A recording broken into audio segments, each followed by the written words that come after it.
Hello, my name's David. And I'm Russell. And this is Old News. It's good to be back, as always. How are you? Well, I'm going to start with a little apology. If my voice sounds a little bit strange, a little bit breathy, a little bit strained. Okay. I was really rather poorly a couple of months ago, and it seems to have affected my voice a little bit. And what seems to happen is, as the day goes on, my voice becomes more tired. I don't know if other people can hear it, but I can sense that my voice just seems different. Strange, yeah. I can't hear it so much from my point of view, but, you know, if you can hear it, you're aware of it, and then you can be hypersensitive to it, can't you? Yeah. But you're feeling a lot better now, hopefully. Yes, well, I can breathe, which is always a good thing. Which is a good thing, yeah. Lack of breath it's deleterious to health, isn't it, on the whole? Yeah. Oh, dear.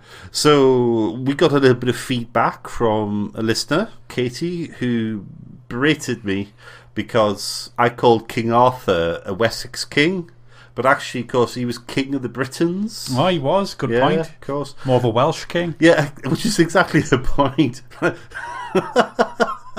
Currently, in Welsh, the word for the English is basically the word for Saxon. Right. Yeah, basically, he's a Welsh king, or Welsh Cornish king. Whereas she said that I was thinking of Alfred, appointed by God to rule, and burner of cakes. Yeah.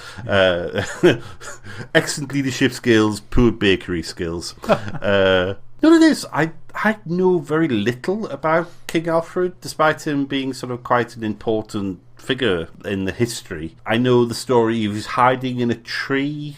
Hiding in the swamps. Of Somerset. Right, and he burnt the cakes. Well, he was left to watch the cakes by an old woman or something. Right. And he fell asleep. And burnt the cakes. Let the cakes burn. But see, I have no idea. Why was he hiding? Who's he hiding from? You need to watch The Last Kingdom or read the Last Kingdom books. I guess I do, but what are they? They're by Bernard Cornwell, I think. Essentially, he found out that one of his ancestors was a Saxon from Bamborough. Okay. Bebenberg, as it was at the time. Right. And this sparked his imagination. So he wrote stories about a guy with the same name as his. Yeah. It's all about how this guy gets involved with King Alfred. Making history of Wessex and Northumbria and Mercia around about that time. All right. Interesting little fact, in the books, they turn up at the founding of the parish church in Chesley Street. Oh, really? Yeah. In 883 AD. Yeah. Because they're running away from the Vikings again. So I've been getting into some more podcasts recently. I must be very Johnny come lately to the party listening to true crime podcasts. Oh, all right, yeah. Have you listened to any of that? Or? I've listened to Serial, or the first series of Serial. And I've actually just in the last week started listening to series 3 of Serial, and I've skipped series 2 because I just didn't look like it was interesting at all. All right, because I started listening to Up and Vanished, which was kind of one of the other ones that's risen to prominence on the back of Serial and all of that. So that's very good. Yeah, interesting. About a murder case in the south of the US, in Georgia, in a sort of small town where everybody knows each other. So yeah, recommended. Excellent. And they're on to their second season now. So I'm not quite finished the first season yet. So I'll be getting into the second one before long. Yeah. But the other one I listened to was an Australian one called Teacher's Pet. I've heard of that. Yes. Is it good? Yes. Yeah. Oh, interesting. Not quite finished because the police have just started digging up the back garden where they think the victim is buried.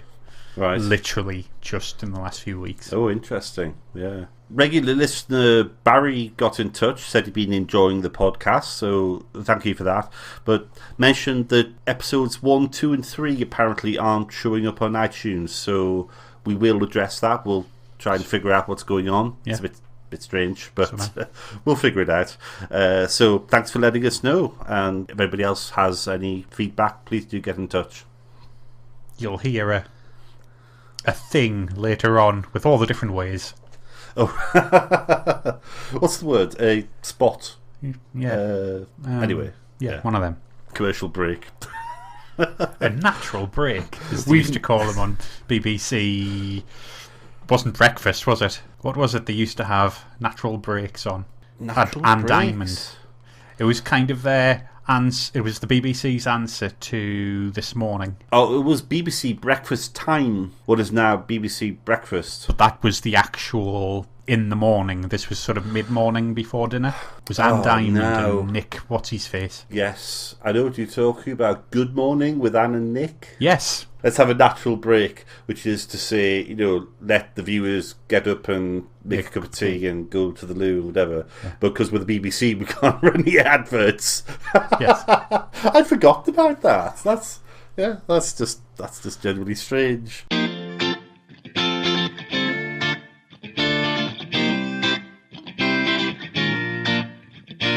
If you would like to contact us here at Old News, there are, of course, the usual methods. You can find us on the old-fashioned interwebs at oldnews.podbean.com. You can email us on oldnewspod@gmail.com. We are available on Facebook. Just search for Old News Podcast, and we're also available on Twitter at oldnewspod. And if you can find us on YouTube, then well done. That would just never happen now, would it? Probably not. Weird. Though you do see it where a lot of the BBC productions, here we are obsessing about the BBC again. Mm-hmm. You see BBC productions that are jointly produced with people like the Discovery Channel, and you can see the way it's edited where the advert break would be. Yes. It's quite obvious where that is because a sudden burst of music fades away. Mm-hmm. Burst of other music, which kind of makes sense without an advert, but not really. It's that's the mood about the BBC. Should we try not to talk about them? Yes. Old News. We should get to this week's topic, I guess, because we went to sit down to look at this because I suggested the topic, and you, David, you said that's a good idea. Would something would interest us? And then we realised it was just. We had a lot to say and a lot to read and a lot to look up. It seems a huge subject.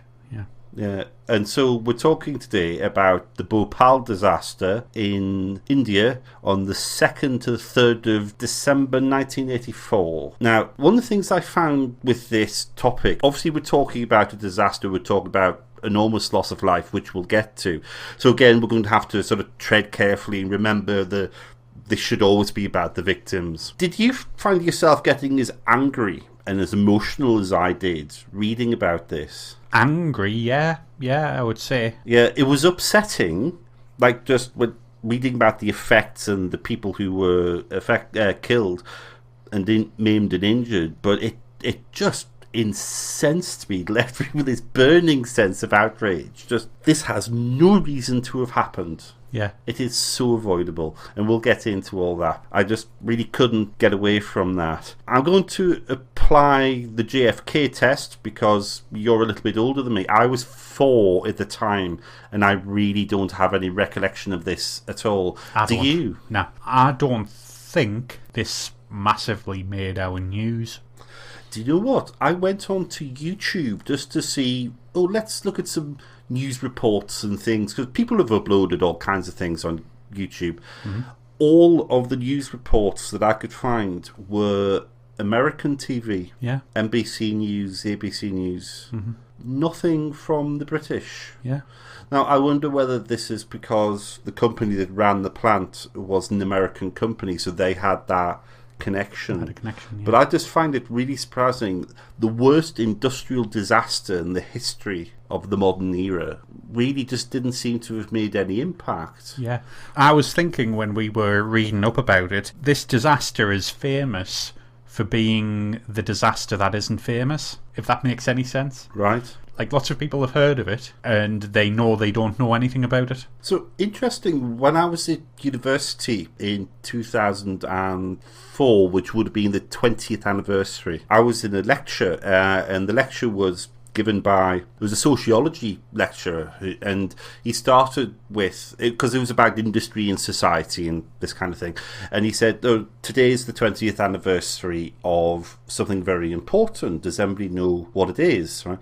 And I was a mature student, mature by a few years, but not many. I put my hand up and I said it was the Bhopal disaster, but I only knew that because I'd read the newspaper that morning, whereas everybody else in the room who was a bit younger were all kind of, oh, no, they hadn't heard of it. And I think it's easy to forget how quickly history is forgotten. Once you get young people who, I suppose if I were to talk to young people now about the events of September the 11th, 2001, they'd be kind of like, but what was that all about? Yeah, which that's just natural. That's the progress of time.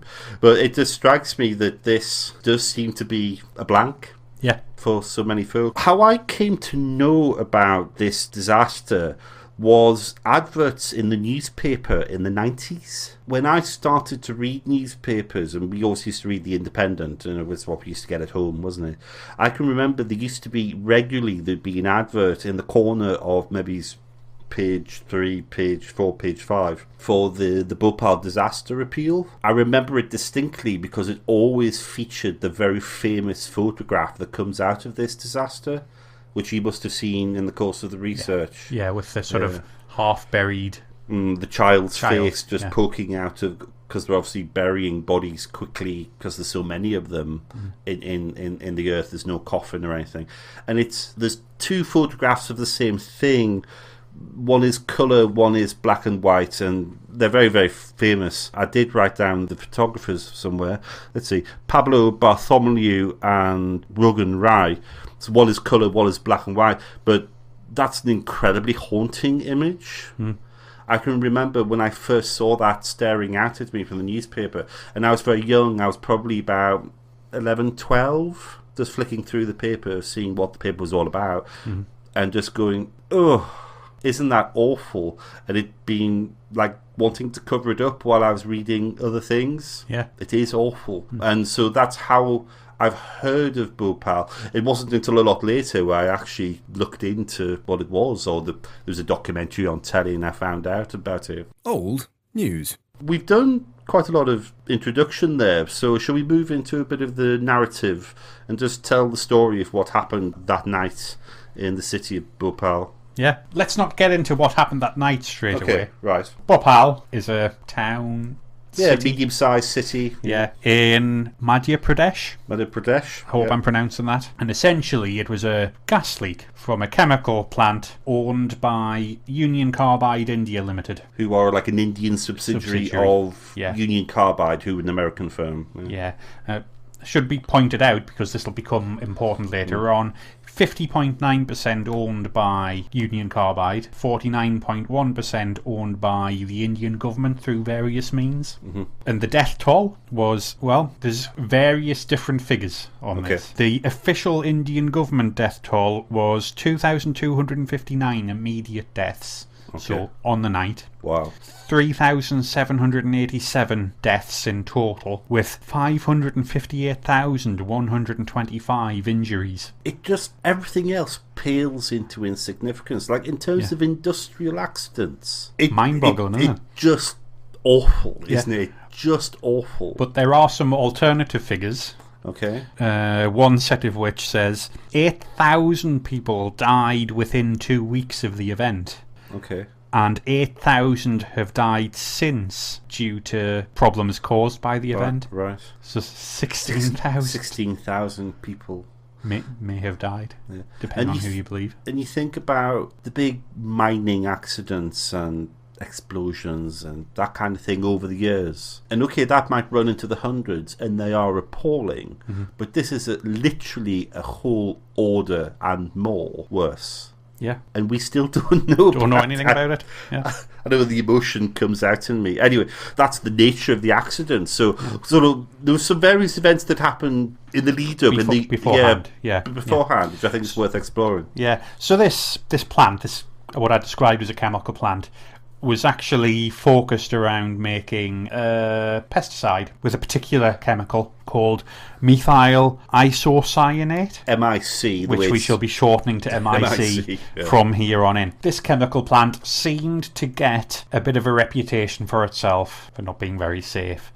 So in the run-up, In 1981, a worker was splashed with phosgene, a liquid phosgene. Yeah.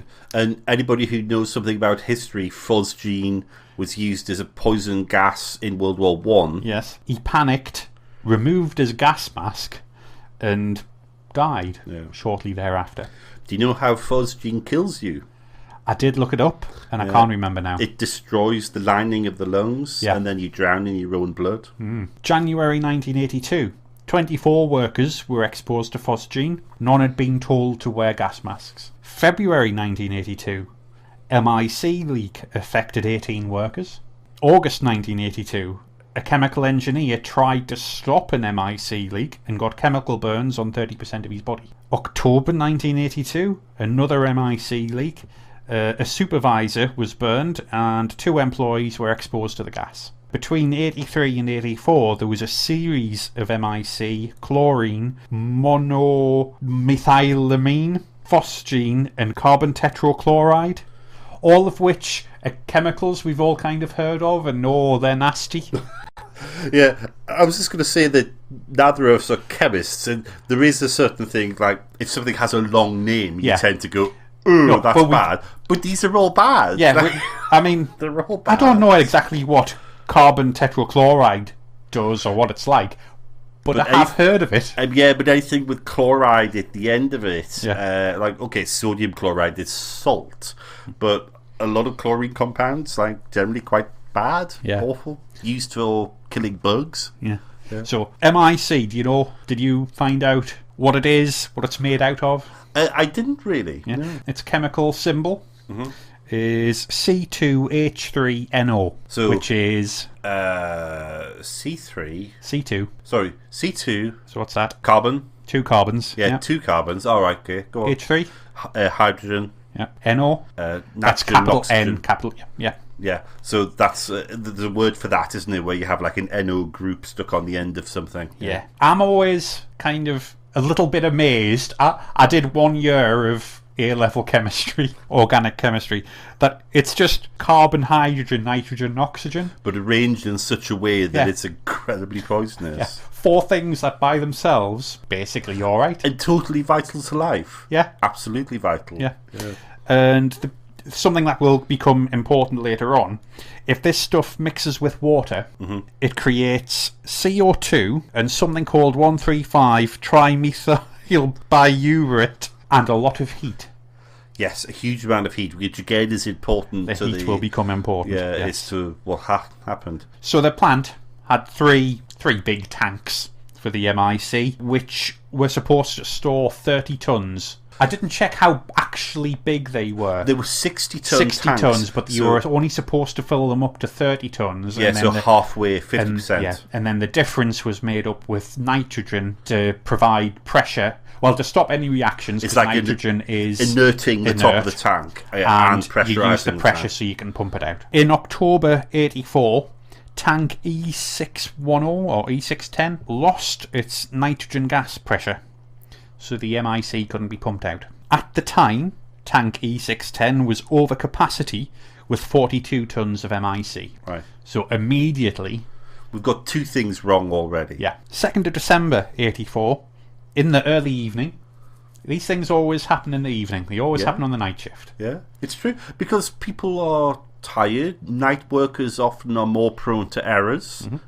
Somehow, which we'll discuss later, water enters the system, either by attempts to unclog the pipes or by someone doing it on purpose. One of the two. At 10:30 p.m, the pressure in the tank is normal, reads normal on all the gauges. By 11 p.m, the pressure has increased 5 times the normal amount, but it's disregarded as an instrument malfunction. Again, that seems to crop up in all of our disaster episodes. By 11:20 p.m, the workers are feeling the effects of MIC exposure, so they're starting to feel it in their lungs, maybe on their skin, that kind of thing. And sore eyes, isn't it? Like all the wet membranes is the phrase, isn't it? You know, is the way these things enter. So they start looking for a leak. They obviously realise, oh, right, something's wrong, we'd better look for a leak. At 11:45, a leak is found. At 12:15 a.m, everyone goes for a tea break.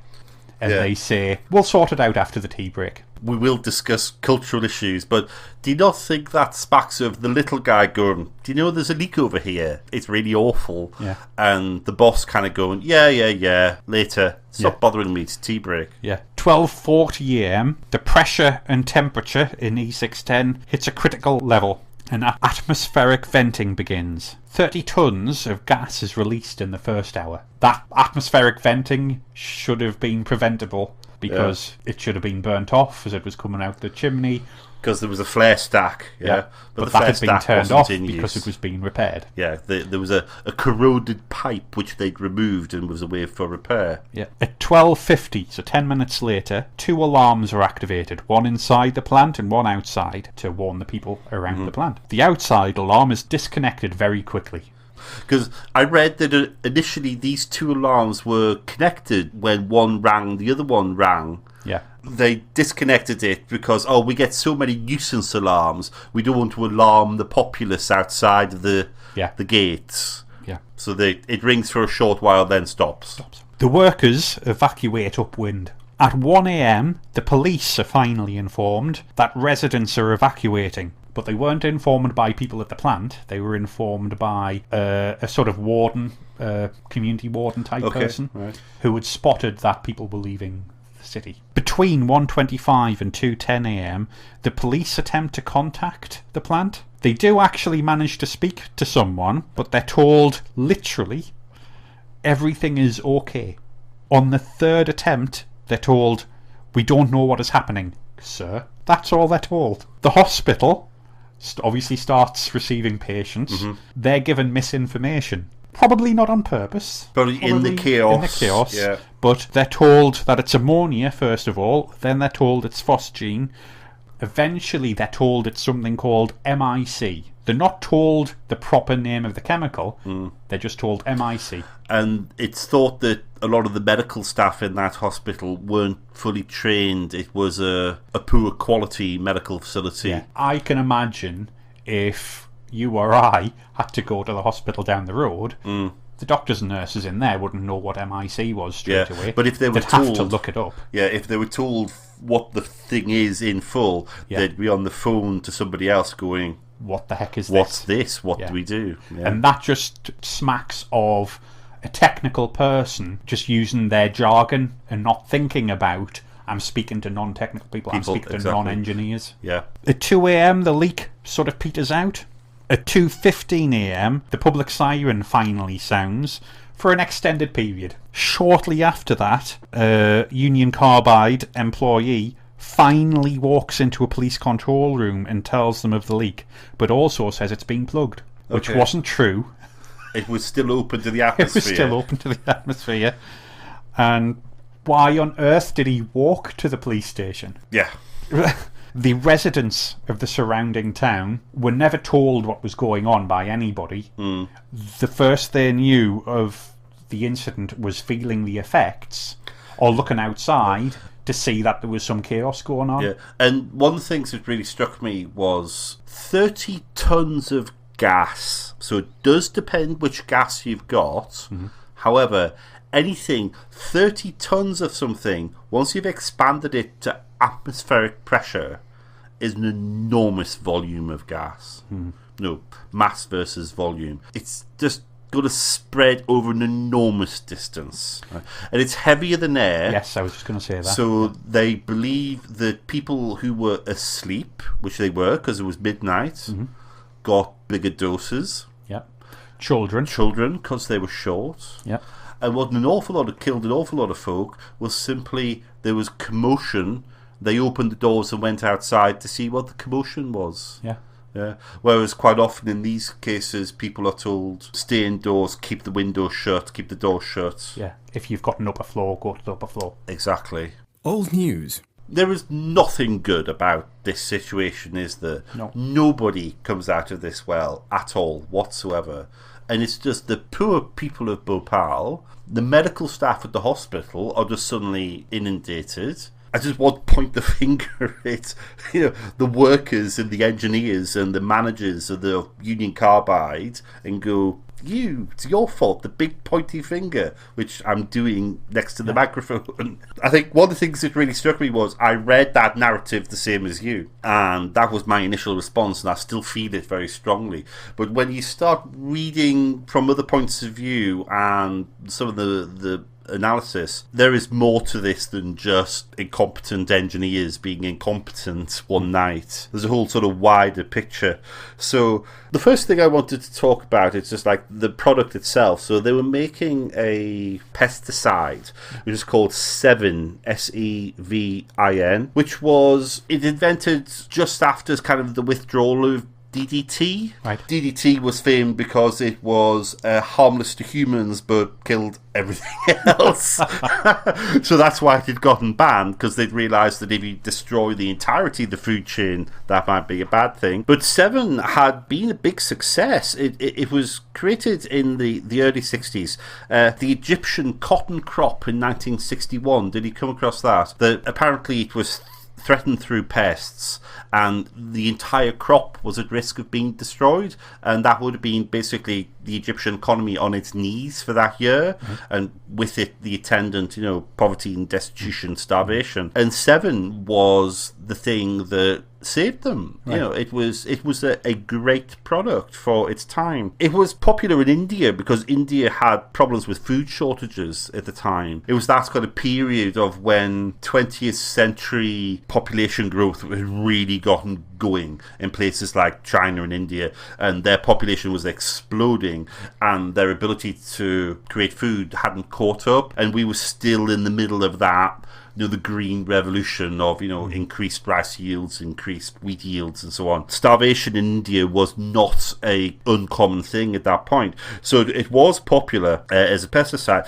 But by the time 1984 came, it was an old product. And certain amount of the insects that it was designed to kill had started to show resistance. They'd already thought about, well, we're going to phase this out in the next 8 years. But despite the fact that it was an old product, the Indian government decided, no, we're going to create this stuff. We're going to make it in India. Yeah. And, foreign investment was sought, and, this is what happened. They ended up producing an old product that really was going to have a short lifespan by the time of the disaster. Yeah. One of the reasons the MIC tanks were so full in the plant at the time of the accident was because they couldn't sell all of the product that they were making. Yeah. So this MIC that is a precursor. It's like an intermediate product. Yeah, was just lying in the tanks waiting to be used in the future. Did you see the bit about immediately after the disaster, the only ways to get rid of the MIC was just to continue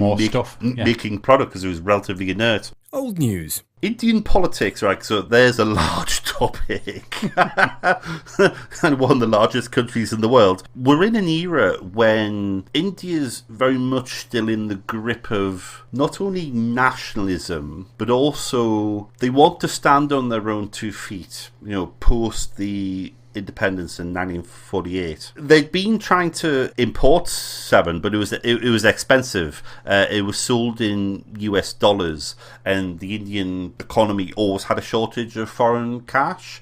So this was the incentive to, let's make the thing in country indigenous. Yeah. At the same time, right, the economic system in India was a very strange one. It's kind of unique. I don't think it existed anywhere else. And government industrial and policy was to intervene in free markets all of the time without any restriction or anything. It was almost a centrally planned economy, but not quite. Yeah. Right? So it was nearly social, like what the socialist governments did, but it was much less organised than that, okay? And it just meant that there was this enormous state interference. Like, their industrial policy was insistence on local Indian technology, right? And so they had this idea that when technology was imported from outside, such as, a chemical engineering production plant, the Indians would only pay licensing for 5 years. Then after that, it became Indian, quote unquote, okay? And if you were buying an industrial plant, you would buy it locally. So stuff might have to be redesigned and reproduced and copied by local engineering firms rather than just buying it wholesale. The guys from Union Carbide who were running a plant exactly the same in the USA were more or less locked out of this process. So during the Indianization, quote unquote, there's a load of terrible decisions are made without consultation by people who have no experience. Maybe, just maybe, when government's interfering in commercial contracts. Yeah, right? We all know where that leads.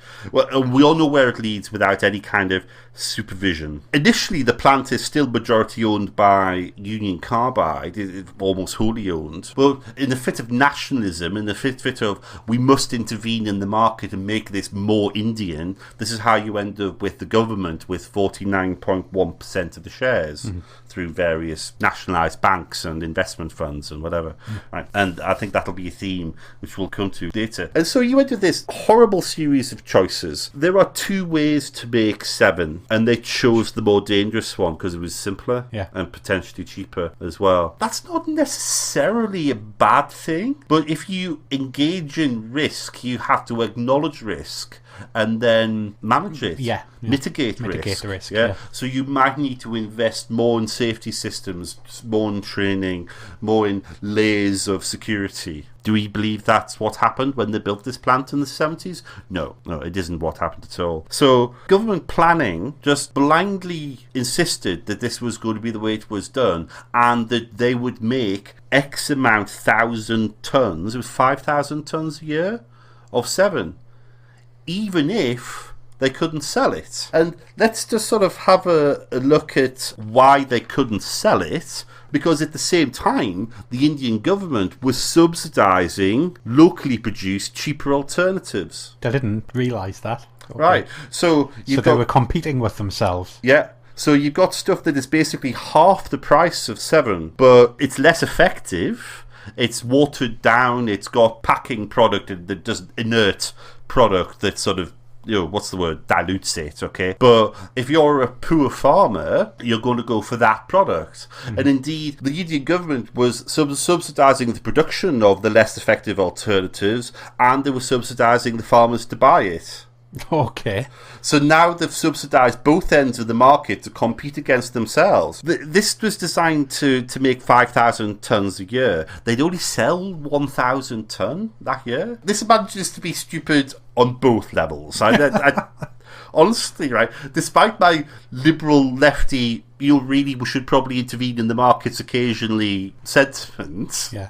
This is not just like that. This is where it's bad, and so that's why we've got the storage of the stuff, because we can't sell it. And so the Union Carbide plant is not profitable, and the majority shareholders, Union Carbide, are desperate to cut costs and try and turn some sort of profit on the plant. And of course, what happens? You end up with all the good quality people up and leave. They stop promoting people. They stop raising wages on an annual basis. All the usual stuff. And maintenance gets deferred and so on. Which I think is a good sort of lead into, like, there's two main theories about the causes, isn't there? Having set the wider scene a little bit there.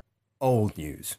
So do you want to sort of go in for that? Then? To be fair, I haven't written anything about this, but from memory. So the majority view, would you say, of what happened is it's Union Carbide's fault. Okay. Or at least Union Carbide India Limited's fault for doing all those things. They didn't maintain it. They didn't train people. And the cost cutting they had, what's deferred maintenance. Deferred maintenance, which led to this tank going wrong and losing nitrogen pressure, and in an attempt to correct the nitrogen pressure, they assumed there was a pipe clogged somewhere, And by what I read, like, washing of pipes was a fairly regular thing. It wasn't something that was unusual to have to flush through pipes with water. And although, interestingly, they had a steam cleaner, a steam boiler. They had a steam boiler to flush pipes with steam. Pipes out. Yeah. But that wasn't working because it was, it had just been shut down to save cost. Yeah. So they were trying to flush a pipe out with water to unclog a pipe to try and get the tank back online again, when somehow something went wrong and water got into the tank and started reacting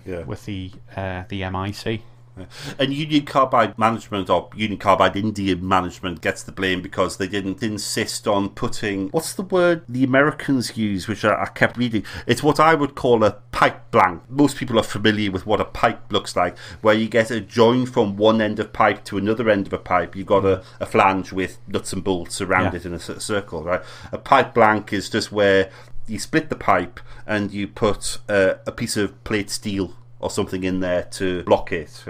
And they're saying, well, if you're going to use water on those pipes, you would have to put a blank in somewhere to prevent water from accidentally ending up in the tank. Okay, and Union Carbide said, oh, well, there was no need to do that because there was a valve was shut and, the valve was good. I work at engineering systems all the time. It's my job, right? I will tell you the number of valves you go to close and they're just rotten. It's just part of life. You think, oh, I'll try and stop the water getting into this piece of machinery. Nope. Valves knackered. Steam, oil, fuel, whatever. It happens all the time. Or you do the opposite. You go to open a valve and you find that it's stuck shut. It breaks apart when you try and open it, and then you can't close it again. And especially as machinery gets old, taking these things out and putting new in is just, it's bread and butter. Yeah. It's stuff you do all the time. The word deferred maintenance to me sounds like, let's not do anything and hope for the best. Yeah. Old news.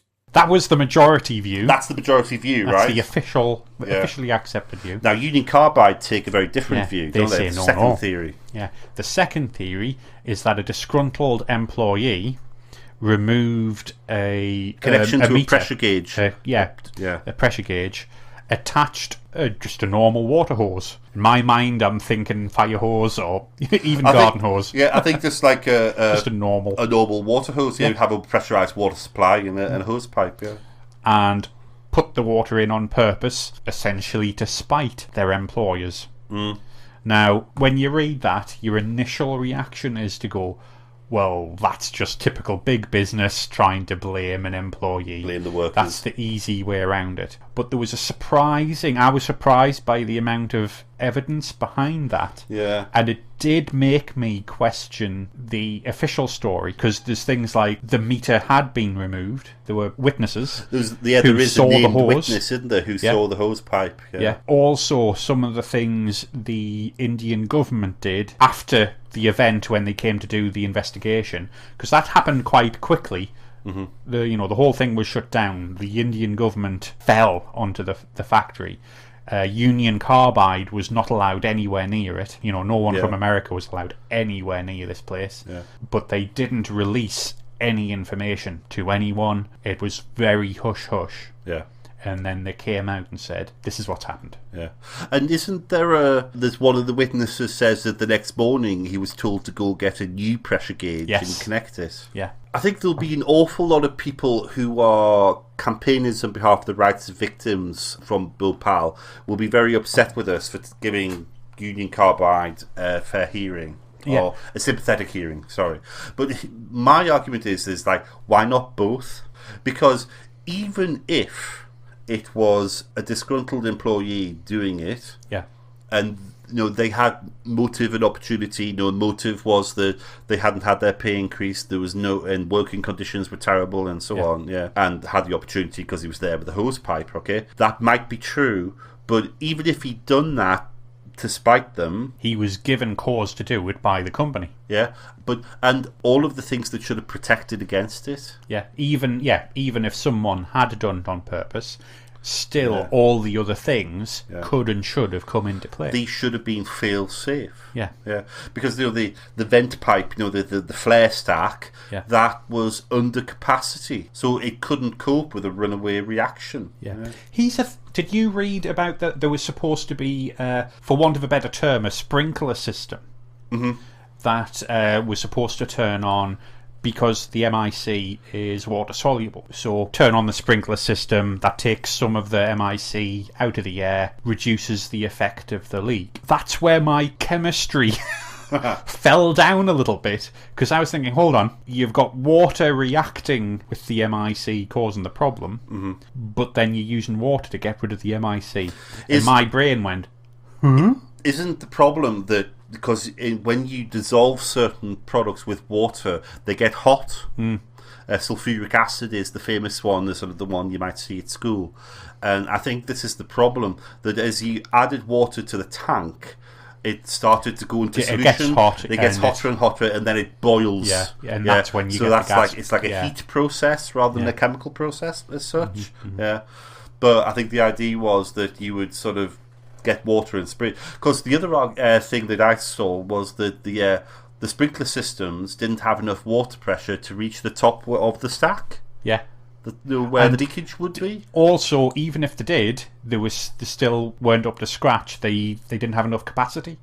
Not only was the flare stack, but there was a scrubber stack as well, which was supposed to have calcium carbonate in it, I think, which is sort of, I don't know, presumably inerts it somehow or another chemically.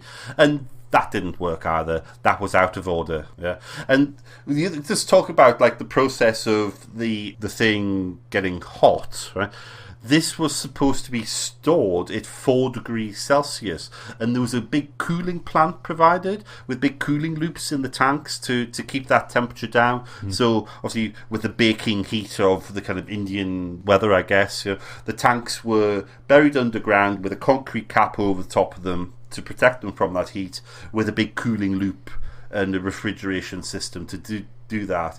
And the refrigeration system was decommissioned and switched off. Yes. Apparently the temperature was going up and down between, was it something like 10 and 40 degrees? Yeah, and it's meant to be kept at 4.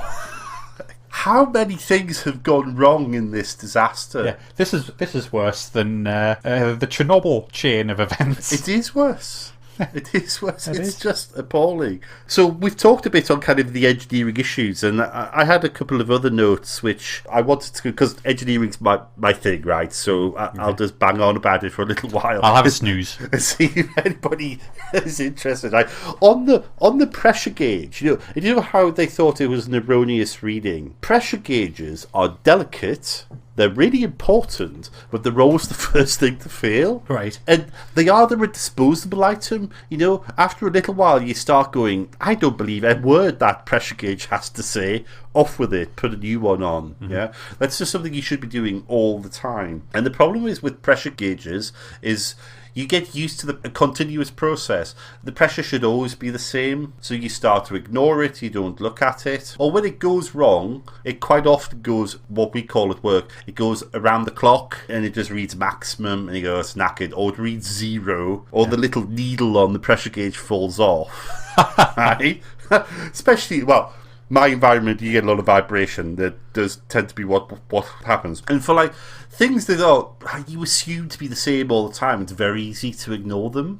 I always remember having a very philosophical debate with a trainee one time, because for whatever reason on this particular bit of equipment there was 2 pressure gauges mounted to the same point, reading the same thing. Right? And one read 2 bar and the other one read 2.5. And I said to the trainee, what's the pressure here? And he looked at it, it's 2.25. I said, you have no justification for saying that whatsoever. He just went, well, it's somewhere in between. On the average, right? I said, you can't say that. I said, one is probably right and one is probably wrong, but we have no idea which. Okay. There was a little valve, and I turned the valve, and the valve on pressure gauges, when you turn them, they vent the pressure out.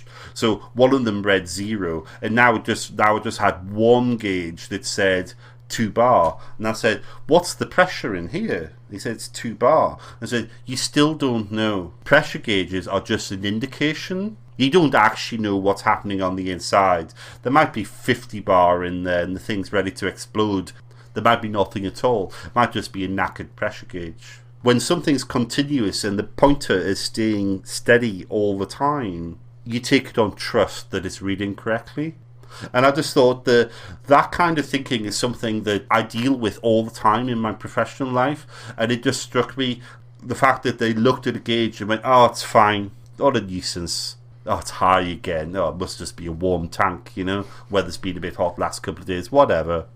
Yeah. Have a cup of tea. Yeah, let's go on tea break. Let's literally go on tea break, yeah. Old news. When you install safety systems, they have to work. And one of the reasons why you install multiple safety systems is so you can afford to lose one of them.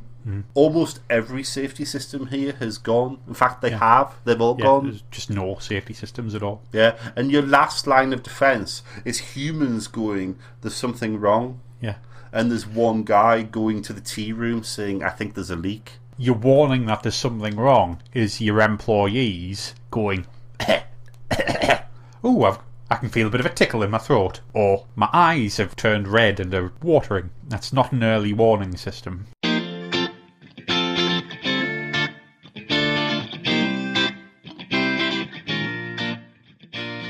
You can contact Old News on our website www.oldnews.podbean.com. You can email us at oldnewspod@gmail.com. You can search for Old News Podcast on Facebook. You can tweet us at Old News Pod, and you can search for us on YouTube.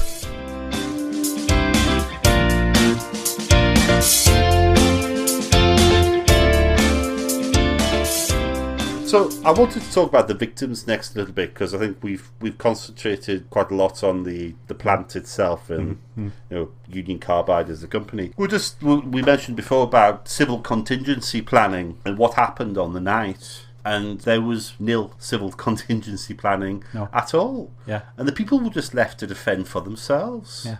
I thought it was really interesting. The workers evacuated upwind. Yeah, because they knew what the hell was going on. They must have had a plan. Yeah, that must be something they knew. They either had a plan or they went, which way's the wind going? Yeah, they right, knew way. Instinctively what to do. Yeah. Well, did you want to talk a little bit about how this city came to be around this plant? Because originally this plant was kind of in the middle of nowhere, really. Kind of out of town. As you would with a chemical plant. Right. Yeah. The city of Bhopal was a growing place, right? Yeah. So there was a big population growth and people moved in.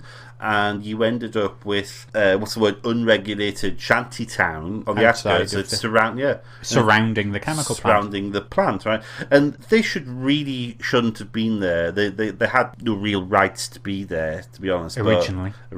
Because what happened was the local politicians, there's some process in Indian law that I don't fully understand. Basically, you can give people land rights to say that, I presume it's like zoning or entitlement. We've now got whatever. This many people living here. Yeah. Okay, we'll just give them that land. Yeah. We'll give them, And so they were given them, because once that became like incorporated part of the city as such, those people can vote. Yeah. And the local politicians said, oh, well, you vote for us and we'll give you, an electricity supply to your new neighbourhood. Mm-hmm. We'll give you water supply. Without anybody thinking, is it really sensible to have this many people living within shouting distance of a chemical plant? Yeah. Well, wasn't there questions asked in the Indian Parliament about whether this should happen? It was local opposition. Yes, it was in the local opposition, the in regional the Madhya Pradesh. Yeah, Madhya Pradesh. Yeah, and they said, well, perhaps this is a bad idea, and they were just dismissed. Oh, no. Yeah, it's all fine. Okay. It's all fine because they're voting for me. Screw you. You're just the opposition. Yeah. Everything that is bad about industry and politics and capitalism all together in one thing. Old news. Kind of on the safety point, one of the things that protects you on safety as well is management. And one of the things that is a regular thing is people come round and one of the things that's a regular thing is people come round and they do auditing. Yes. And they say, right, you've got these safety systems, but we can see faults with X, Y, and Z. These are major issues, these are minor issues, we need you to solve them within whatever. And Union Carbide, in fairness, did a audit in May 1982. So 2 years before the disaster, they found 61 hazards, of which 30 were major hazards and 11 were minor hazards. But there was no action plan, no follow-up, no deadline. You have X amount of time to solve these issues. Yeah. And did you notice that in Union Carbide's European and American plants, they did annual audits? In Union Carbide India, they did 2 yearly audits. There was a phrase which I came across that I've read it before. It's called environmental racism, and it's this idea that things that are environmentally problematic, you shove them away into countries you don't care about. Yeah. I think this is what drives this. The Indian culture perhaps isn't at that point. Perhaps they're safety conscious, perhaps they need to develop those kinds of systems. Union Carbide is kind of the private owners from the States, goes, oh, well, just let the Indians do what the Indians do. That's their risk. Without thinking, well, what's good for our workers, what's good for our business, what's good for our regulatory environment in the States should be good for everybody else. Yeah. And I think that speaks volumes about the attitude of management of certain companies in Union Carbide in this case. Well, I think there's something there to say that these companies do what the law tells them to do. They don't do stuff because it's good for their employees. Yeah. It's good for the environment. They do it because the government tells them to do it. And if the government doesn't tell them to do it, okay, they mustn't care. Well, that's true. One of the other things is all the manuals for the equipment were still in English. Yes, nothing had been translated. Yeah, and you had the higher ups, probably the people who were well educated were the people who had the better command of English. They've gone from the workforce, so they don't understand. On the training issue, the incident in 82 with the guy... The gas mask. Okay, who knows? I mean, we all panic, don't we, when we're in highly stressed situations. But somebody getting into a panic and taking off their gas mask, to me, just knowing certain things about when you're fighting fires and that kind of thing that I've dealt with at work, that smacks of a lack of training. That's what people do when they don't understand the problem. If that sounds like I'm bashing the workers, I don't blame the workers. Yeah, because they should have been trained well enough. That's Union to Carbide. Know what they were dealing with and know what the safety routines would be. If you get splashed with this stuff, you do not take your gas mask off. And if you get splashed with this stuff, have confidence in your gas mask. Your gas mask will protect you. Yeah. That's how you change the mindset of somebody who is trained. Old news. I wanted to talk a little bit about the role of culture here, because in a former life, I used to work with a lot of Indian members of staff, the largest sort of ethnic group in the workplace. I must admit, it can be quite hard to read these things and get away from my prejudices. And I'd like to think that I'm not prejudiced, but of course... Everyone's prejudiced everybody in some way. Prejudiced. And, when you've had bad experiences and you kind of think, you can see the patterns happening over and over again. And certainly my experience is the Indian culture is extremely hierarchical. And so the guy going into the tea room saying there's a leak and, my eyes are watering or whatever, and, we'll deal with it afterwards. That is exactly the kind of thing I would expect. I find that totally unsurprising. Right? And as much as that might happen in any culture, I guess, because, I'm the big boss and you're the little worker, the fact that that's happening in an Indian environment would just very unsurprising. The other thing is, and we should tread carefully here, but I want to talk about caste, because... much as caste was abolished by the Gandhi government originally, one of the first things that they did, caste is now abolished. Of course it still exists. Of course it does. Of course it does. And in any industrial environment like that, caste will play out. And so you've probably got people living in the slums, in the shanty towns outside. Well, we can imagine the attitudes towards them. Which caste are they from? They're from the bottom, aren't they? The lower levels. And then you've probably got your workers who, some which would be unskilled and then skilled, and then you've got people who are middle management and your shift supervisors, people who've been educated and whatever. This will all be stratified by caste. And so you get this terrible thing with taking responsibility. And again, I'm speaking from experience, and so you can anecdote doesn't equal data. But certainly if the lower caste people say that there's a problem and they start to clamour going, oh, you, listen to us, there's a problem. The fact that there's a problem might be embarrassing upon the person at the top.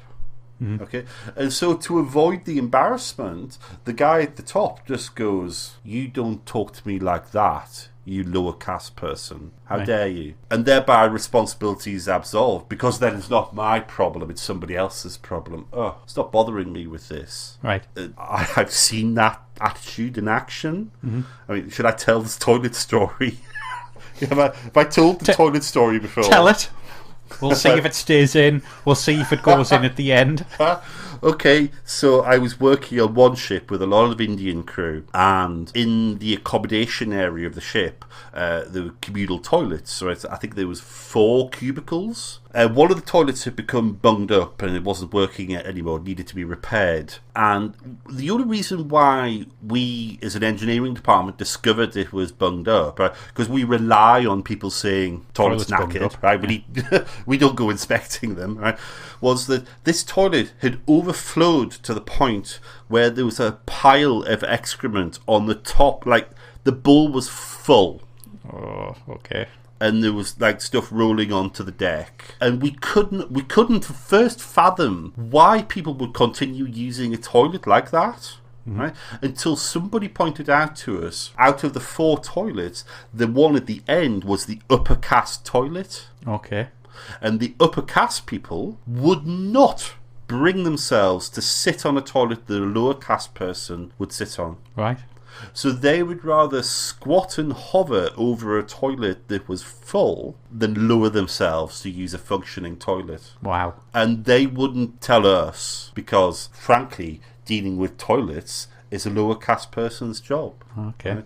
And what was interesting was that people who were kind of like, they were supervisors in the Indian crew, they saw people like us who were the officers, mm-hmm. the white men, the fact that we would lower ourselves to go unblock a toilet or whatever, they really couldn't understand that, because we were high status staff mm-hmm. doing low status work. We would argue, well, that's just skilled technical work, and mm-hmm. I've been to college to learn how to unblock toilets, right? Amongst many other skills. I've been to college to use a plunger. Exactly, right?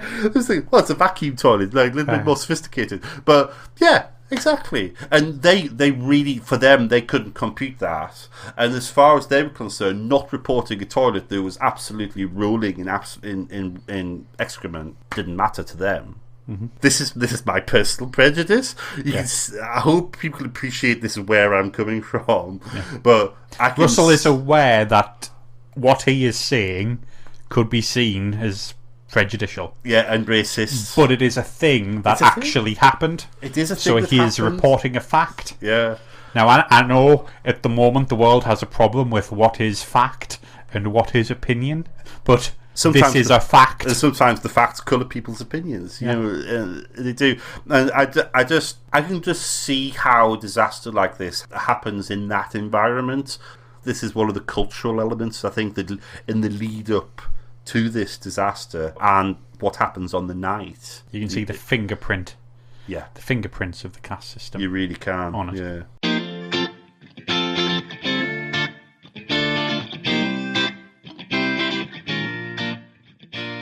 As usual, would like to thank Peter Kitson, Haley, Stephen and Etienne for the use of their voices, and bensound.com for the use of the royalty-free music.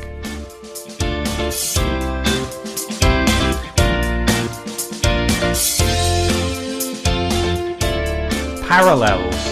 So having moaned about Indian culture and things, so I usually do a little Russell's parallels with section, but I've got parallels with and contrast with. So interestingly, you mentioned Chernobyl before. Yeah, that was my first thing, and I think because he got this state planning element of it, state intervention into a market, saying you must do a certain thing, producing 5,000 tons of seven arbitrarily when there's no market for it. And similarly, the trouble is all that kind of state pressure to get it back on for, was it the anniversary of the something or other? Anyway. Yeah, I can't remember. Yeah, there's a madness. Second one, which I thought was a little bit similar, was the Pepcon disaster of 1988, which people might be familiar with if they go look it up. It's in the States. It killed a handful of people, not a huge amount. It was where they were producing rocket fuel for the US Air Force and NASA. Right. And I think I have heard of this now. And there was just an enormous fire and then an explosion. And there's a very famous piece of video footage which you can just look up on the internet. And it was basically the same as a small nuclear device going off. Yeah, it was just enormous.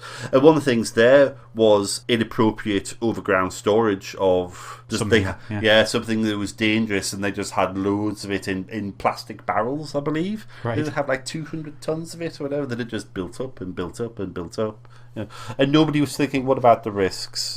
What are we doing here? Yeah. And so I think there was that was a similar thing, sort of in a similar era, only a couple of years after. The other one I wanted to draw a parallel with, I thought, was the Aberfan disaster, which people may not be so familiar with. The coal slip. Yeah, the coal mining accident in 1966. So this was in Wales in the UK, and to very quickly tell the tale, it was in the Welsh valleys. There was a coal mine, and they were piling up the spoil into big heaps, which you naturally do with any coal mining operation. And they kept doing it, and they were getting kind of closer and closer to the town. There was like people on the edges saying like, well, really, we don't think you should be putting the spoil there. And what happened was there like a large span of rain? I think, yes. Over a period, yeah. Anyway, the spoil heat slipped down the hill and it ploughed into the town and straight into a primary school of children, elementary school. 116 children and 28 adults were killed that day. Right, it was appalling. But I thought the parallel was that this was the classic case of a state corporation. No way, because it was the National Coal Board at the time. Yeah. Okay, and the National Coal Board always prided itself in being, we're for the workers. We are, the coal production company owned by the workers, owned by the people.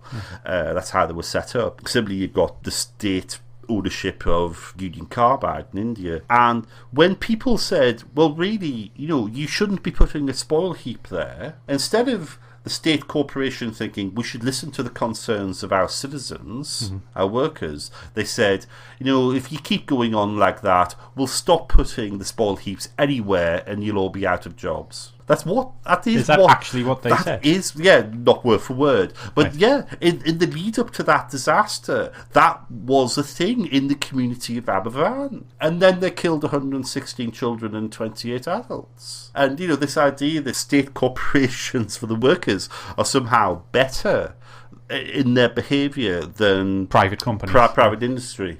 It's not. Because they're subject to all the same political pressures and same prejudices. Yeah. The same class system. The class system. Yeah.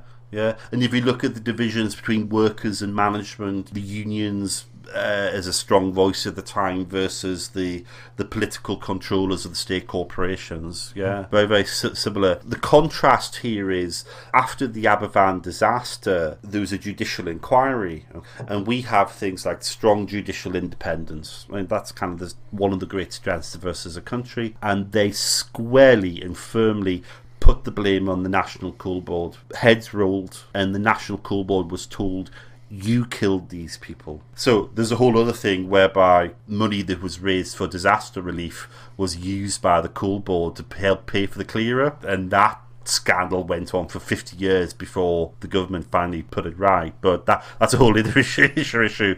But I think, interestingly, that idea of an independent judiciary neatly leads into like kind of the aftermath of this disaster, because then you've got the Indian government passes a law, which I did write the name down, but it's basically the Bhopal Disaster Act, which says that the Indian government will be the sole representative of the victims of the disaster, but don't they own half the corporation? Yeah, exactly. That's exactly what I was thinking when I read that, yeah. And so this dispute between the two versions of events, between whether it was a disgruntled employee or whether it was kind of economic cutbacks and lack of care and attention, the Indian government are greatly incentivized to reduce their own embarrassment and reduce their own financial exposure and go, oh, well, it's all Union Carbide's fault. Yeah, despite all the wrongdoings of Union Carbide themselves, they are the people who took on the entire blame. Union Carbide in the US took on the entire blame. And didn't they pay $403 million? I didn't write the number down,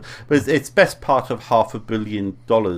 They were initially sued for, I think it was $3 billion. And they came to an out-of-court settlement. Yeah, that was significantly lower than the original claim. Yeah. So that's a lot of money. Whether it's enough money is obviously a big thing. It seems to me, reading about it, an awful lot of that money came to India and largely evaporated.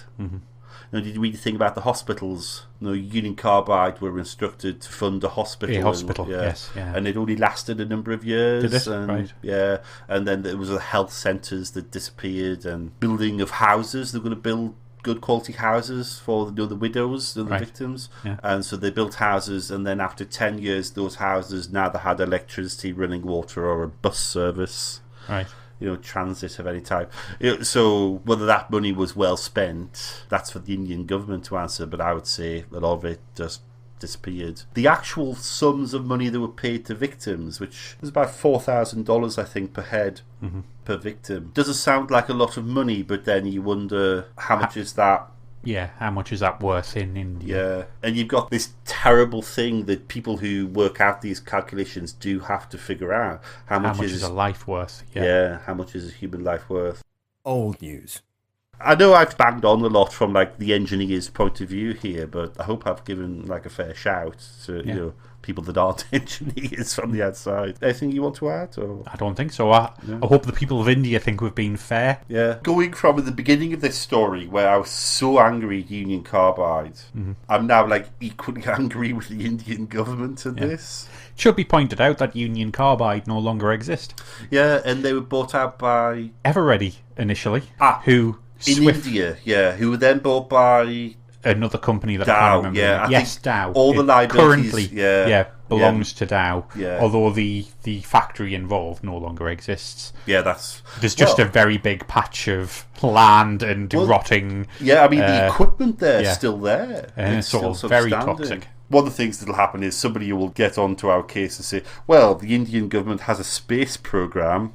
Yes. Surely they can afford to clean We're going to get it from both sides here. We're going to get some very vocal Indian government supporters. Yeah, the nationalists, for sure. And we're also going to get the racists. Hey, equally unpopular. That usually means we've got ourselves banned in India. Hey. That's kind of all I had to say on the issue. Okay. I'm glad I've got it off my chest because it was really annoying me. But yeah. But if you feel I feel strongly about it, having read about it. I hope that our listeners will come away from this feeling strongly, like in one way or the other. Well, thank you for listening. Thank you. Goodbye. Goodbye.